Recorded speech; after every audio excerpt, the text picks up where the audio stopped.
రీమా, సీమ ఇద్దరు మంచి స్నేహితులు. వాళ్ళిద్దరూ కలిసి స్కూల్కి వెళ్ళేవారు. కలిసి ఆడుకునేవాళ్ళు ఎంతో చక్కగా. ఏ రంగు బట్టలు వేసుకోవాలన్నా ఇద్దరు అనుకుని వేసుకుని వెళ్ళేవాళ్ళు స్కూల్కి. ఒకరోజు రీమా 2 బ్రేస్లెట్లు తెచ్చింది. సీమాకి ఒకటి ఇచ్చింది. సీమ, రీమా బ్రేస్లెట్లని మార్చుకున్నారు.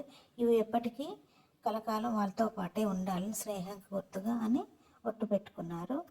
ఒకరోజు సీమ హఠాత్తుగా స్కూల్కి రావడం మానేసింది. రీమాతో చెప్పకుండానే ఆ ఊరు నుంచి ఎక్కడికో వెళ్ళిపోయింది. రోజు రీమా స్కూల్లో తన కోసం ఎదురు చూసేది. అలా కాలం గడిచాక రీమా అదే స్కూల్లో టీచర్గా జాయిన్ అయింది. ఒకరోజు అదే స్కూల్లో ఒక చిన్న పాప చేతికి సీమాకి కట్టిన బ్రేస్లెట్ చూసింది రీమా. తర్వాత ఆ పాప సీమ కూతురే అని తెలుసుకుంది.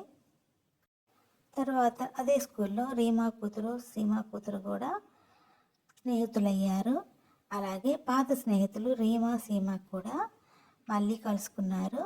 మళ్ళీ పాత జ్ఞాపకాలను గుర్తు తెచ్చుకొని ఒకటయ్యారు. సీమ, రీమా ఎలా స్నేహంగా మెలిగేవారో అలాగే వాళ్ళ పిల్లలు కూడా అదే కొనసాగించారు.